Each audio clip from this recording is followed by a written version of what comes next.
Virgo, Merry Christmas. It's December 2018. Dadhichi here from astrology.com.au. And you know what? You're not going to take any BS from anyone this Christmas. I'm telling you that. Mars and Neptune making a very, very intense conjunction in your 7th house, the marital house, the most intimate relationship part of your horoscope. And the moon commences the month in your sun sign. So that's that tension, that's that what we call the trigger. It's not an exact opposition, but moon has, been infused with that Mars and Neptune energy, which to some extent is paralyzing your partner. You're critical at the best of times, but you're going to see this uncertainty in others that irritates you. It's going to make you feel as if, actually you're going to see the contrast and feel very fortunate that you've become more decisive at this time. And those people in your life that you would hope know what they want, know where they want to be, and not actually up to par. So you're going to have to deal with that. And we see that this could carry through into your domestic circumstances, because the new moon on the 7th of December takes place in the 4th house. There's also a very important cluster of planets there, including your ruling planet Mercury, which has been in retrogression and goes forward on the very same day that that new moon takes place. So these are important transits for you. And with Jupiter and the Sun having just burnt up Jupiter, which rules this area of domesticity, your family, this is a little precarious for you.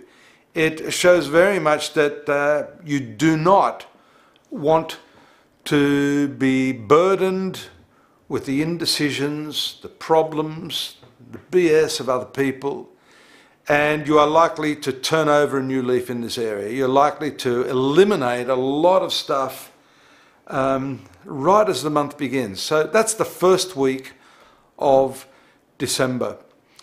There is a little bit of uncertainty there, but that's only because of the retrogression and maybe other people not coming through with what they've given you assurances on. You're going to be much clearer after the 7th. Mercury moves forward. It makes a great contact with Jupiter, which also rules your marital partner, the spouse, business partners, the world at large. It's the ruler of the 7th house, which contains that Mars and Neptune combination. So we see there's a couple of factors there leading us to say that your partner, those most important people in your life, have really been dragging their feet and you've had enough and it's time to say so.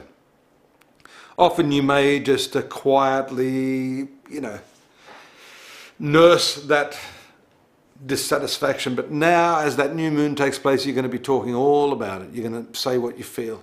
I think that's good because that's earlier on in the month, and then around the 14th or 15th we see the conjunction of the moon in the marital sector with that Mars and Neptune. That's going to trigger anything that you've been holding in.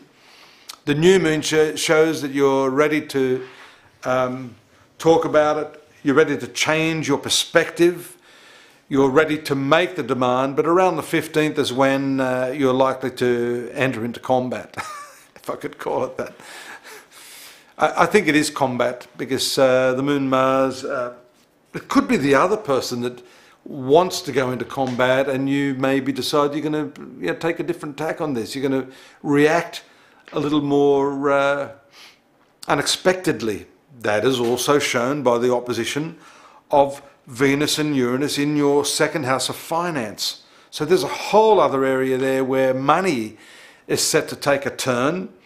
We see that Venus is in the very last degree of Libra. It will move into the 3rd house, which is your communications and negotiations and contractual arena. So money is also set to take a